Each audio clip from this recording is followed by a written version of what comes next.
Well, hello, everyone, and welcome to episode 44 of Magick and the Law of Attraction. What is a cauldron spell?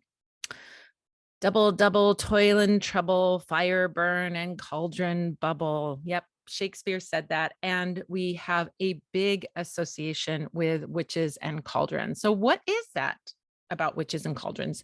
Well, next to the broom, the cauldron is one of the most identifiable tools of a witch. But if you're doing magic, if you're doing witchcraft, do you really need a cauldron? And if you have a cauldron, what do you use it for? So I know lots of people that have cauldrons that just sit there.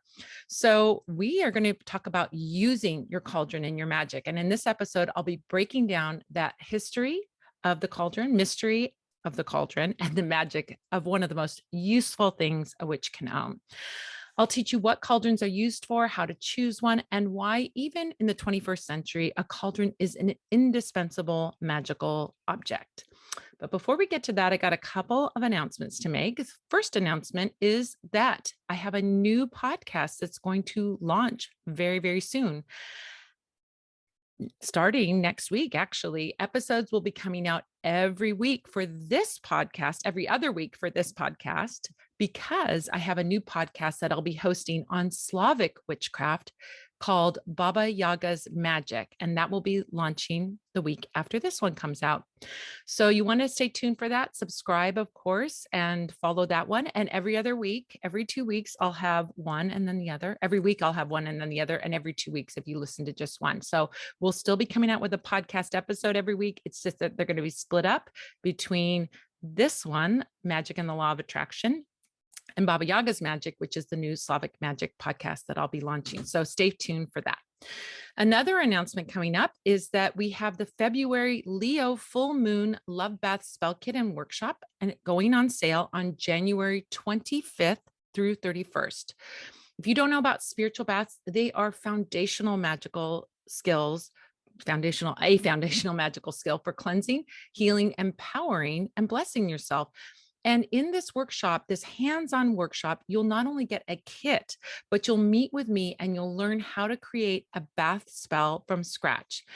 Order this kit and you'll not only get everything that you need to create that gorgeous bath spell, but you'll also be able to join me for a live Zoom hands-on workshop. Or if you can't make the live workshop, you can watch the recording after. Everybody who buys one gets the recording.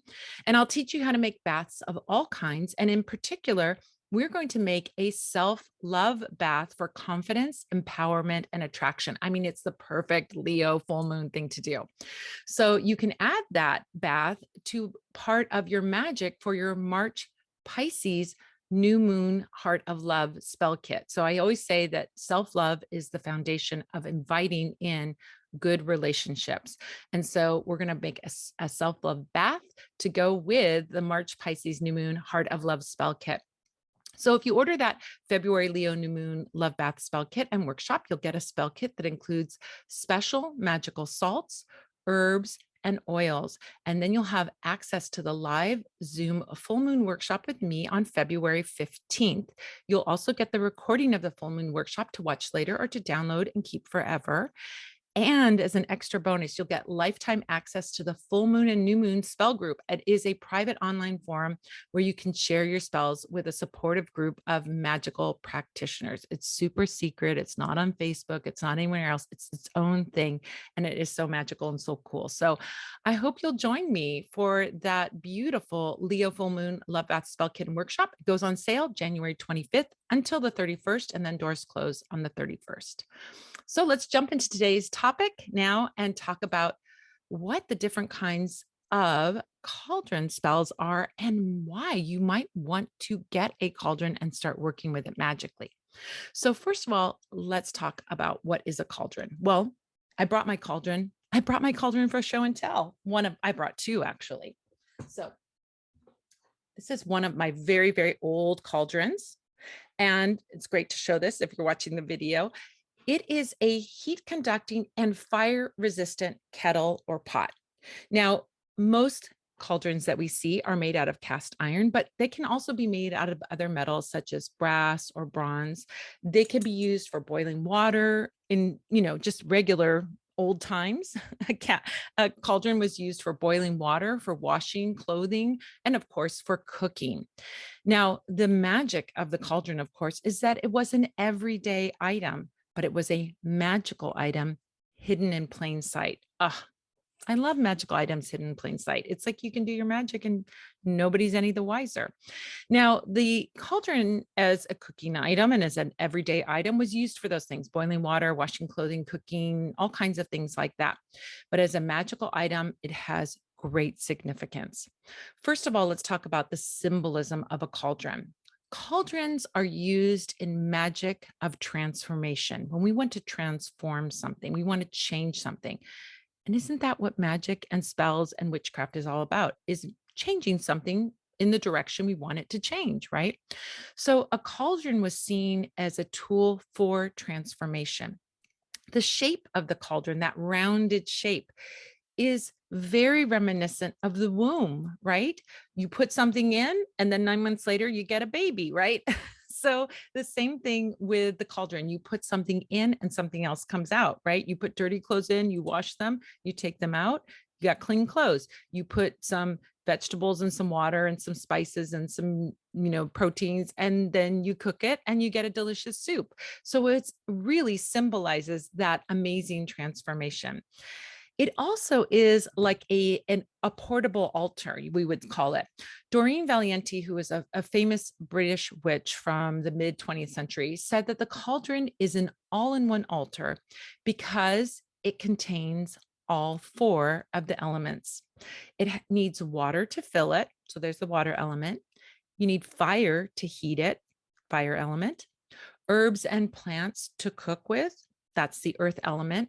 And the steam and the fragrance that comes out as you're cooking, that is the air element. It really brings in and is a reminder of those four beautiful elements. And we think of that transformation and using those elements for transformation. It is really a powerful magical tool. Now, if we look at historically in legend and lore, there are cauldron references in magic going back to ancient times. We see cauldrons buried with people as significant, items when there's a special burial for someone, for example, in, prehistory even. But we also have legends and stories that have magical cauldrons in them. And then when we learn about these legends, they can give us a deeper and richer understanding of what we use the cauldron for in magic. So one of the ones that I want to share with you is a super famous one. Caradwen's Cauldron is a really famous story from Celtic legend and lore. So according to the late medieval tale of Talisin, Caradwen's son, Morfan, was so ugly that Caradwen sought to make him wise. Because he wasn't good looking, she was going to make him smart. So she made a potion in her magical cauldron, as the legend goes, and that potion was to grant the gift of wisdom and poetic inspiration.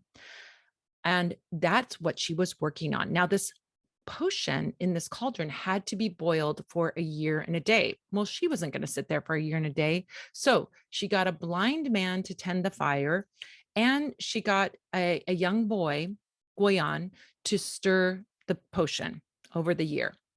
Now, when Guion was serving, when he was stirring the potion, he accidentally dropped 3 drops on his fingers. Now, this potion was very magical. The first 3 drops of this potion would give wisdom, but the rest of the potion would be a fatal poison. Now, he splashed 3 drops onto his fingers, and he then hot potion on his fingers. He stuck his fingers in his mouth because they were burned. And then he gained all that wisdom and knowledge that Caradwen had intended for her son. Now, since the story goes on and on and on about that, she got mad, she found out, she got mad. So he ran, she chased after him, she destroyed him, but he couldn't be destroyed. And then he was reborn as Taliesin, the poet, the really famous poet and bard. So this is an amazing story that features a cauldron in it. And it's this cauldron where this witch goddess was making this potion of wisdom, transformation, right? There's another story coming from Celtic legend and lore, which is the Cauldron of Bran the Blessed. So Bran was a mighty warrior god who obtains a magic cauldron from Caradwen, which could resurrect the corpse of dead warriors placed inside it. It would take the dead corpse, put it inside this big magic cauldron, and then the warrior would come out alive. Another legendary cauldron. There's the Cauldron of Dagda, and in the mythological cycle of early Irish literature, there were 4 treasures that were given that were supposed to have come from 4 island cities when they arrived in Ireland. And one of those treasures was the Cauldron of the Dagda, which was like a cornucopia. It was constantly producing food. No one would ever go hungry. No one would ever want. This magical cauldron would constantly produce food and plenty for everyone. So that cauldron was known as the Undry, and it was said to be like a bottomless, hey, it was an all you can eat buffet. It was a bottomless cauldron that would always serve food. There's another one that comes from Wales, the Cauldron of Dinwich the Giant, and that was a Welsh tale. And the Cauldron of Dinwich the Giant is said to discriminate between cowards and brave men. It would not boil meat for a coward, but it would boil quickly if that meat belonged to a brave man, if he was cooking in the cauldron. So it was like a test. In Norse mythology, Aegir, the god of the sea, was supposed to host a feast for the gods, but he didn't have a cauldron big enough to make mead for all of them. So he demanded that Thor bring him one. Tyr, another god up there, remembered that his father, the giant Hymir, had a cauldron that was a mile deep. And so Thor and Tyr traveled to Hymir's hall. They were all kinds of tests. And then finally, Thor kills all of the giants and returns with a cauldron. And ever since that time, the Norse gods would always come to Aegir's hall, and he would brew ale in this mile deep cauldron, and they would have enough ale for everyone. In Greek mythology, we have Circe, the goddess witch Circe, and in the Odyssey, in the story, the Odyssey, Odysseus reached the island where Circe lived, and he was bathed in a giant cauldron. And even in Slavic mythology, we have Baba Yaga. Most of the time she flies around in the mortar, but in some stories, we hear of her flying around in a cauldron. So cauldrons are associated with magic, with witchcraft, with transformation. They are magical tools. So I encourage you to research this mythology and learn more about the cauldrons. I'm sure in every culture there is some cauldron story that has some significance, a magical story featuring a cauldron, because it was an everyday object, but an object that was pretty magical. Now let's talk about some of the practical aspects of the cauldron. So every cauldron has a handle either on the sides or a handle over the top. Most of them that you'll find will have a handle over the top. That handle over the top can be used, of course, for lifting it, but it can also be used for hanging it. You could hang it on a hook in your fireplace. You sometimes see old fireplaces, and there'll be a hook coming out. It's for hanging the cauldron over the fire in the fireplace. If you've ever looked at like an old cowboy, like they're sitting outside and they're cooking their beans or something like Blazing Saddles, anybody, but they're cooking their beans over the fire. They have a tripod that they're hanging that cauldron on over with that handle on top. Now, many cauldrons have 3 feet at the bottom. And the reason that they have 3 feet is for stability. A tripod will stand stronger and straighter than 4. You need to have a flat surface for 4, but something with 3 feet will kind of compensate and can stand pretty stable. So it has 3 feet on the bottom for stability. Some don't have any feet on the bottom because they're meant to be hooked onto a hook or onto a tripod, and they might not have feet, but most that you'll see have 3 feet for the stability. And that is what how you sort of identify a cauldron from, let's say, like a Dutch oven or something else. Now, cauldrons can be made out of many, many metals. Most of the ones that you see, the black cauldron that we associate with witchcraft and the witches in Shakespeare and so on, are made out of cast iron. Iron is associated with the god Mars, and so has a lot of associations with that and Mars energy.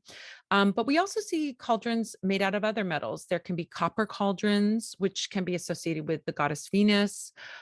Brass cauldrons, which look like gold. And so they're ruled by the sun and sun energy, Apollo energy.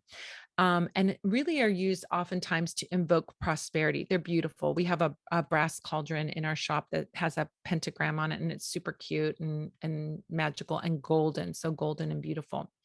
You might be able to find silver plated cauldrons sometimes, and those can be used for working with the moon or divination or, dream work and so on.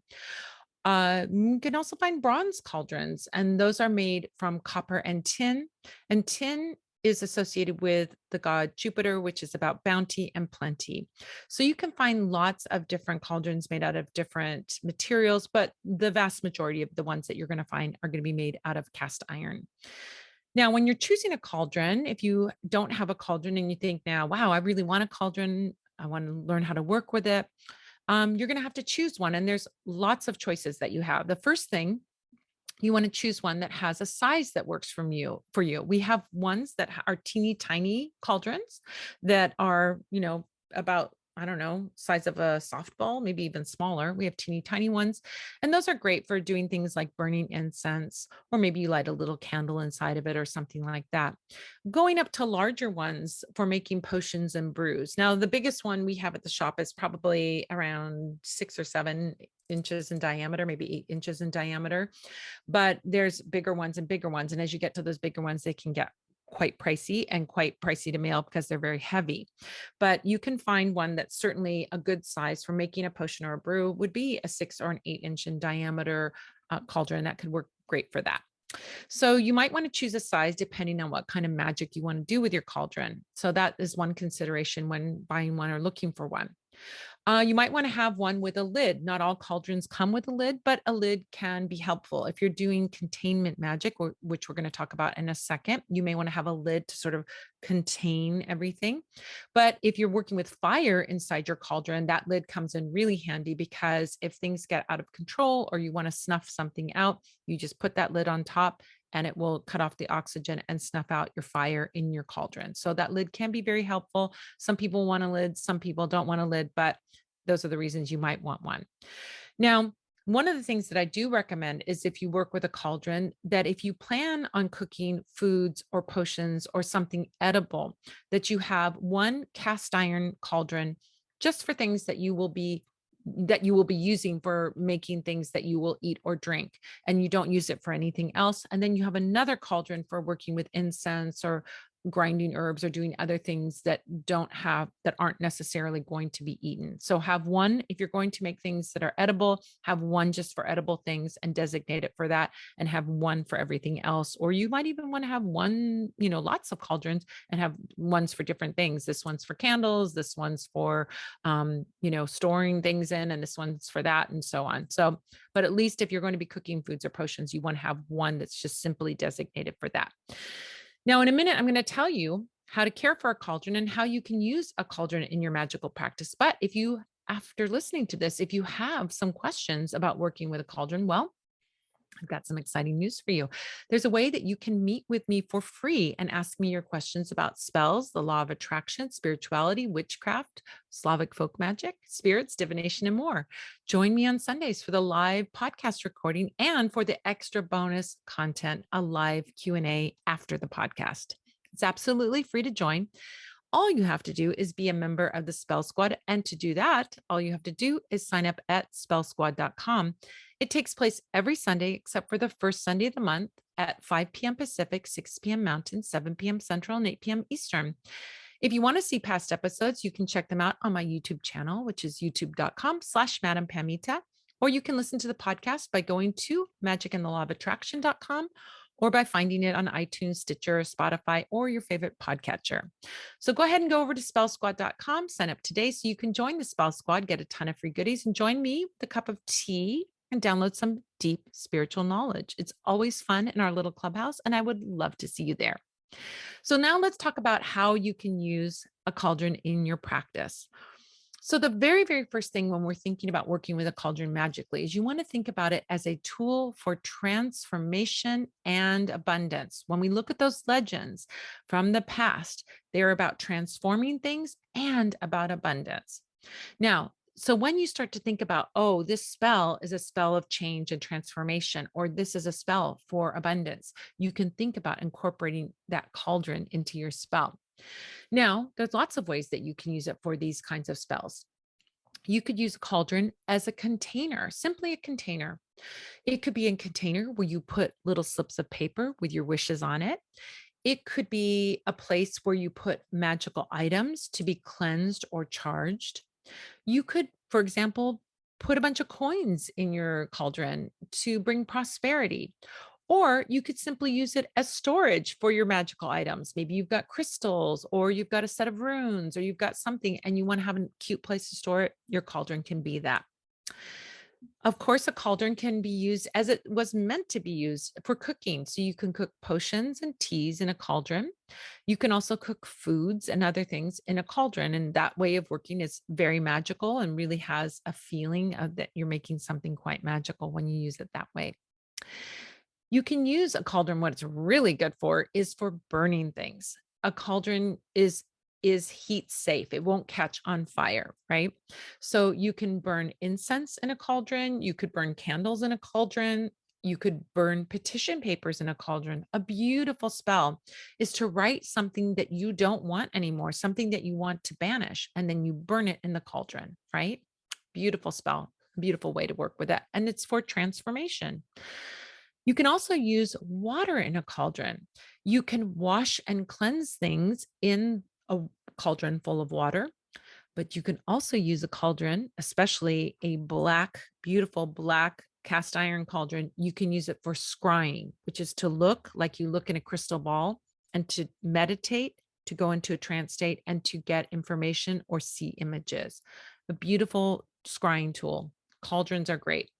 Black background, water in it, and you've got everything you need to do some scrying there.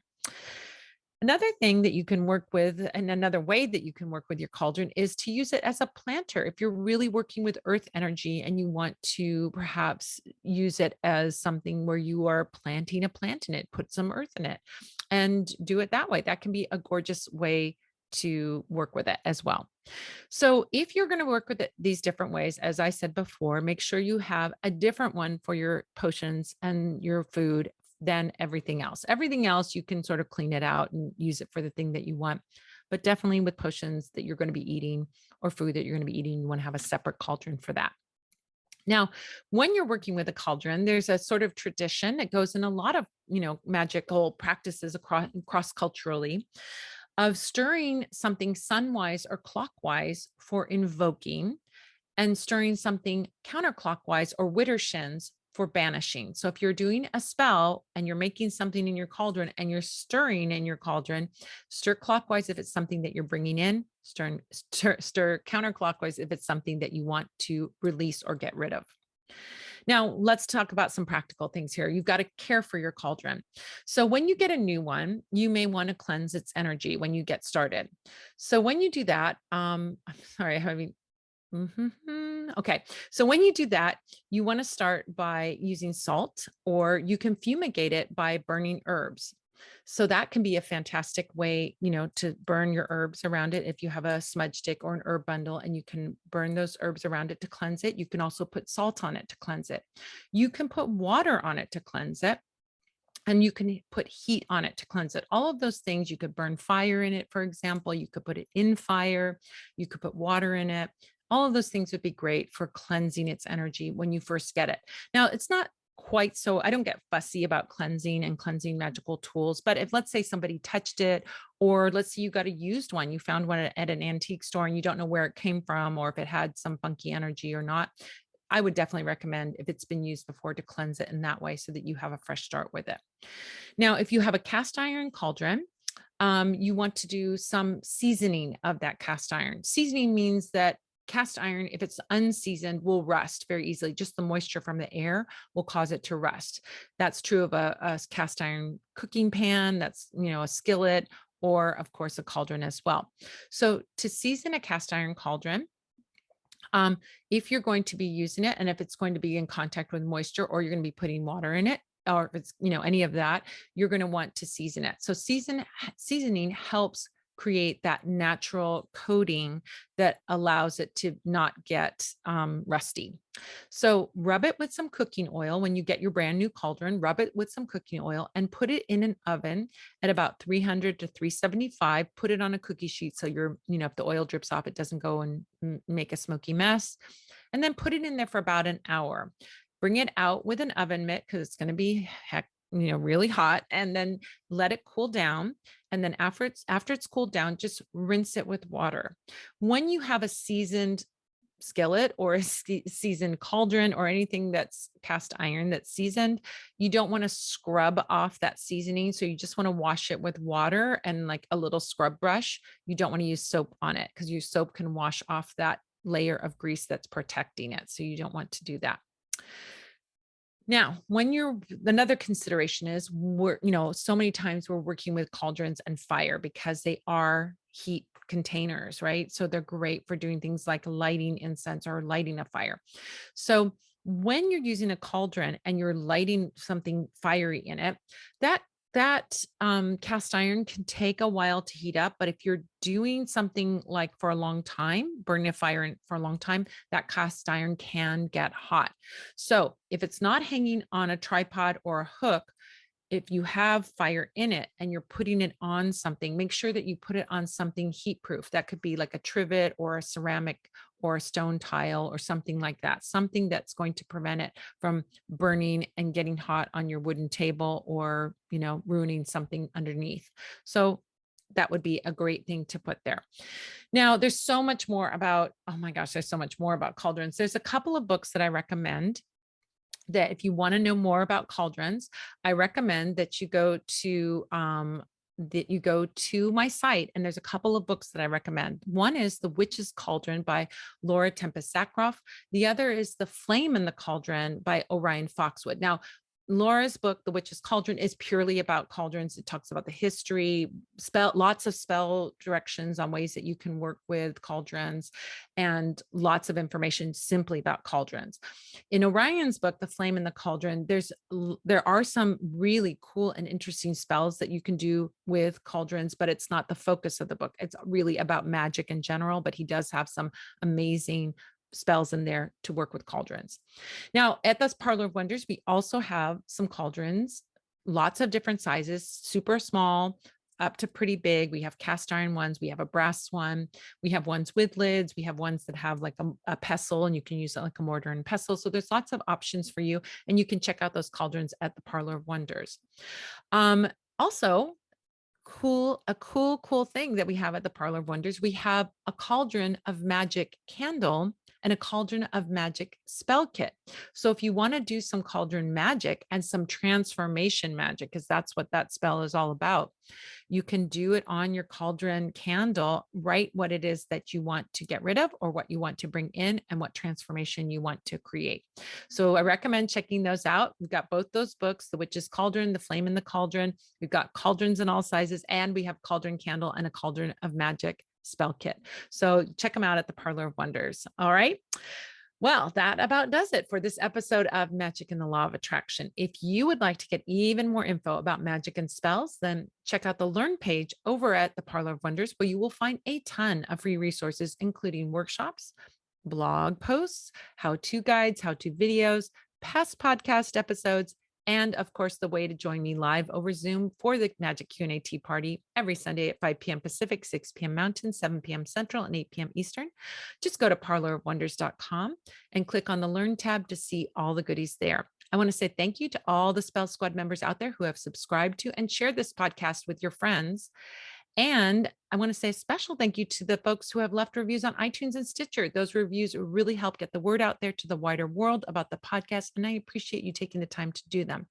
Thank you to Jill Navarre for production and engineering of this episode. Thank you to Manfred Hofer for announcing, and thank you to you for joining me, whether you're joining me here or you're listening to the podcast. I am looking forward to the next episode when we will be answering the question, how do I use bells for magic? So until next time, this is Madame Pamita saying, keep making your life the most magical adventure ever.